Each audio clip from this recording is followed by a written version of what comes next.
upang patunayan ang iyong sarili. Sinaktan ng mute girl ang sarili. Ginagawa niya ang lahat ng ito para patunayan na hindi siya makapagsalita. Nakikita ito ng impostor. Nakakaramdam siya ng takot. Siya ay kumikilos at nagsasalita. Hindi ako gagawa ng ganoong katangahan. Nakita agad ng katulong sa gilid ang clue. Kaya itinulak niya ito sa lupa. Nakakapagsalita siya. Bakit ka nagsasalita? Makakausap ka. Nagsinungaling ka sa akin. Ilang araw na ang nakalipas. Hinahanap ng CEO ang kanyang nawawalang mute na anak na babae. Inihayag niya ito sa mundo. Sinabi ng CEO ang mga kondisyon. Ang una ay ipinanganak na pipi. Pangalawa, may mga jade necklaces. Alam ng babaeng mapanlinlang. Nakita niya ang kwintas ng CEO. Agad niya itong naisip. Si Linda ay may isang katulad nito. Nagkataon, si Linda ay ipinanganak na pipi. Naunawaan kaagad ni Lingxing. Si Linda ay anak ng CEO. Kapag alam mo, nagbigay ng masamang ngiti si Lingxing. Nagsinungaling siya na hahanapin niya ang kanyang ina para tulungan si Linda. Mabait na mute na babae. Hindi niya alam na niloloko siya. Ibinigay ni Linda ang kwintas kay Lingxing. Tapos, sinadya niyang mabangga ng kotse ng CEO. Nakita ng CEO ang kwintas sa kamay niya. At natuklasan na siya ay pipi. Natukoy agad iyon ng CEO. Isa siyang long-lost daughter. Tulad ng pinlano ni Lingxing. Maayos niyang nakilala ang CEO. Ngunit agad na pinaalalahanan ng assistant ang chairman. Dapat kang mag-ingat. Gusto mo ba ng DNA test? Chugi, anong ibig mong sabihin? Natatakot lang akong mawalan ng kabuluhan ang iyong kagalakan. May sensang sinabi ni Chugi. Kung anak ko talaga itong babaeng ito, hindi rin siya matatakot na magpadana test. Matagal na itong hinihintay ni Lingxing. Kumuha siya ng hibla ng buhok at ibinigay kay Langdi. Hindi niya alam iyon. Itong buhok na kinuha niya kay Linda. Nakikita iyon ng CEO. Malaki ang paniniwala niya na anak niya si Lingxing. Umasa si Lingxing sa kanyang kakayahan sa pag-arte. Matagumpay na nalinlang ang CEO. Matagumpay din siyang naging mayaman. Nalaman ni Linda na ginagaya siya ni Lingxing. Hinanap niya si Lingxing. Binabalak niyang puntahan si Lingxing. Pinigilan siya ng security. Pagkatapos ng maraming pagtatanong, nahanap niya ang tirahan ng CEO. Matagumpay siyang naging lingkod ng CEO. Gumawa siya ng plano para ilantad ang tunay na pagkakakilanlan ni Lingxing. At ibinalik ang kanyang ina. Linda, bakit ka nandito?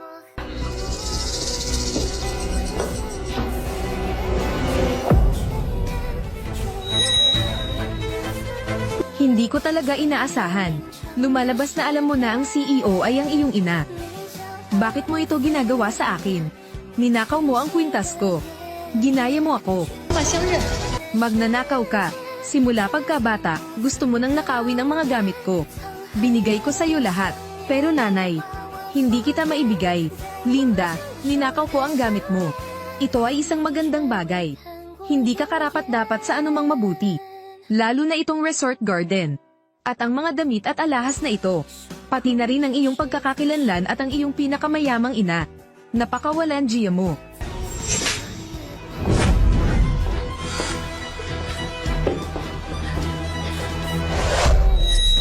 Dapat alam ng alipin ang kanyang lugar. Anak na ako ngayon ng CEO. Lingxing, darating na ang mga bisita. Linda, simula ngayon mabubulok at mabaho na ang buhay mo. Yayaman ako at magiging masaya.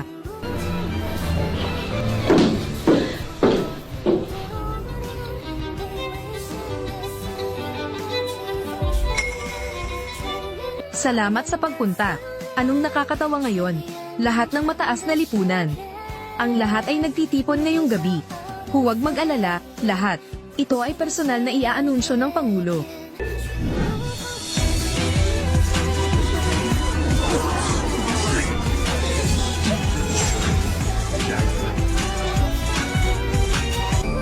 Lingxing, sinungaling ka. Salamat sa lahat ng pumunta dito ngayon. Nawalan ako ng anak sa mall. It's been 20 years since nahiwalay ako sa anak ko. Pero simula ngayon, kaya kong ipagmalaki, kaya kong ibagsak ang batong ito. Pakilala ko sa iyo, ito ang aking anak na babae. Binabati kita. Congratulations, Chairman. Linda, nakita mo ba na ng malinaw? Babae, ibuhos mo ang alak. At ipakilala ito sa lahat. Hoy Linda, narito ka. Ma'am, pwede ko bang ihatid sa iyo? Sige.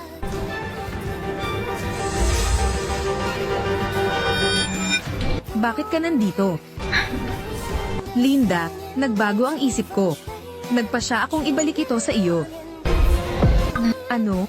Ano ang binabalak niyang gawin? Nakapagdesisyon na ako. Ako ang magiging pinakamayamang tao. Papatayin ko ang pinakamayamang tao. Papatayin ko ang nanay mo. At magmana ng kanyang ari-arian. Anong meron? Huwag magpanik. Lahat ito, sarili mong kasalanan ang lahat. Kung hindi ka dumating ngayon, baka buhayin ko pa ang nanay mo. Linda, tandaan mo. Lagi kang magiging ulila.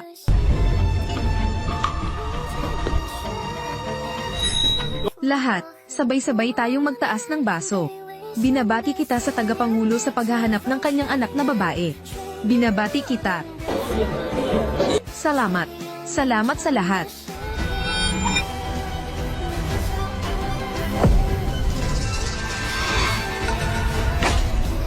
Anong ginagawa mo? May mga lason sa alkohol. May mga lason sa alkohol. May mga lason sa alkohol. Sabi mo nilagyan ng lason ng anak ko sa alak niya. Inay, hindi ko alam ang sinasabi mo. Linda, pakilinaw. Nakita ko na lang siyang nilason ng sarili kong mga mata ang alak. Siya rin ang nagsabing siya ang pumatay sa iyo. At magmana ng lahat na ng ari-arian. Ano? Hindi ko sinabi iyon.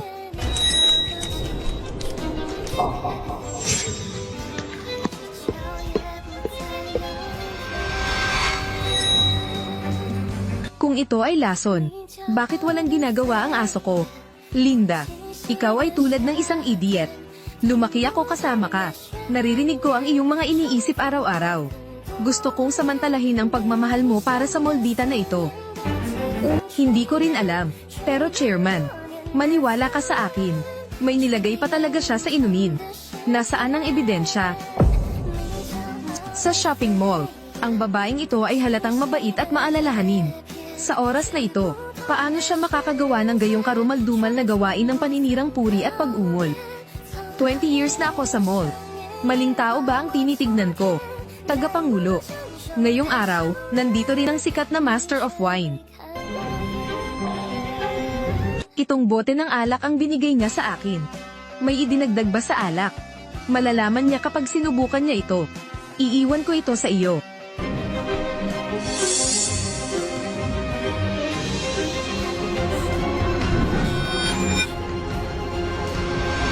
May idinagdag talaga sa alak. Ano? Sigurado ka ba? Naglakas loob akong igarantiya ito sa aking karera. May idinagdag talaga sa alak. Ling Xing, mangyaring makipagtulungan.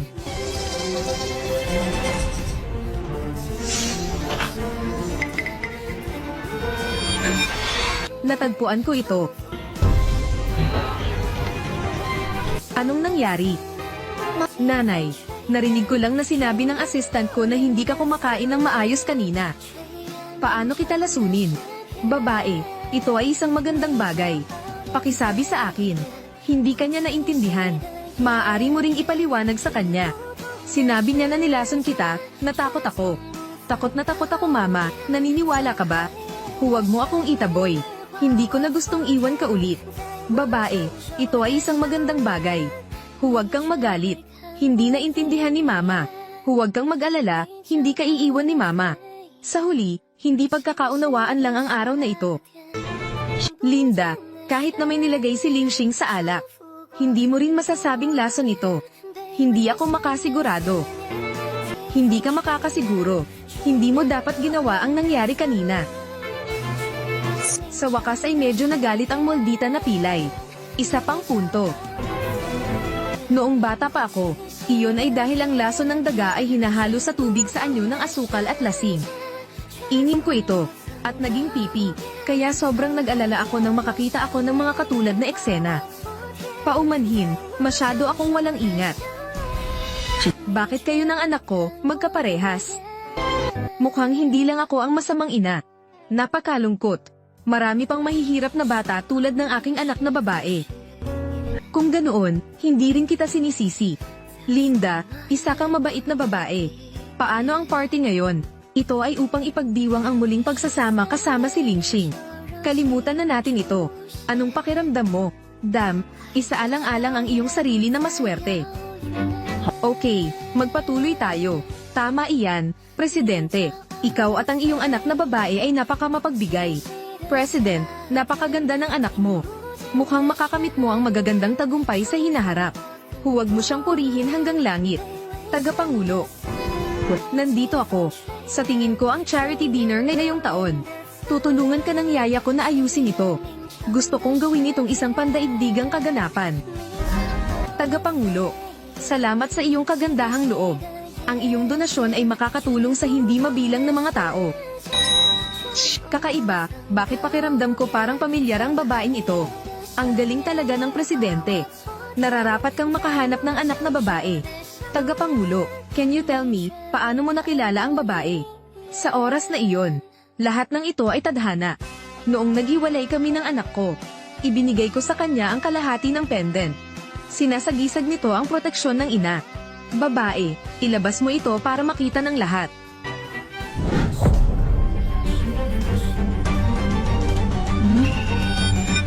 Nawala ang jade pendant ko.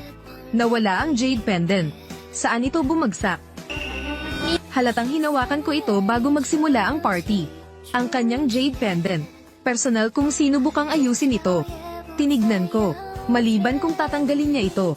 Kung hindi, ang kadena ay hindi madaling mahuhulog. Langdi, anong ibig mong sabihin? Baka may nagnakaw. Damn it, bakit may maglalakas loob na magnakaw ng gamit ko? Lahat, huwag gumalaw. Mabilis na hanapin ito para sa akin. Pakisara agad. Bago tumango ang Pangulo, walang langaw ang pinapayagang pakawalan. Nasaan ang utusan?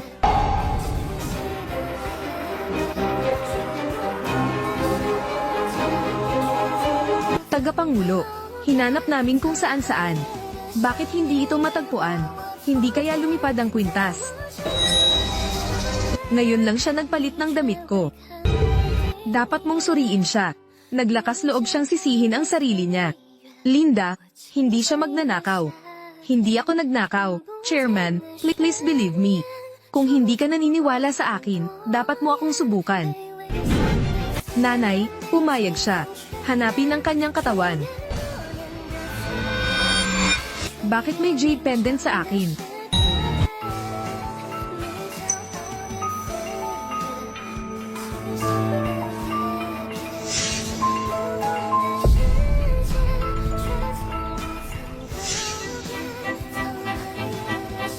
Scott.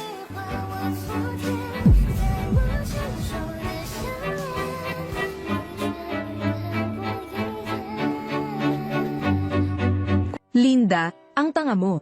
Itataboy ka dito. Anong meron? May hawak ba siya?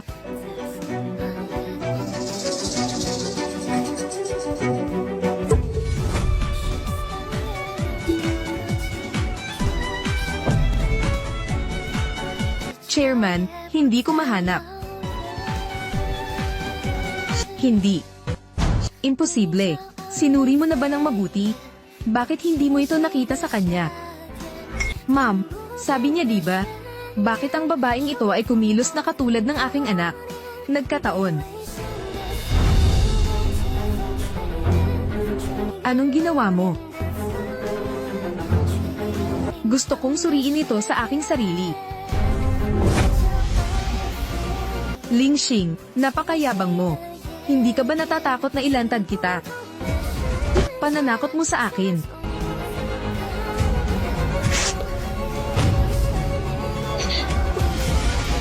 Hindi ko talaga ninakaw. Babae, napakalayo mo na. Napakayabang niyang tao. Ito ang aking pagkakamali. Hindi ko siya pinag-aralan ng mabuti.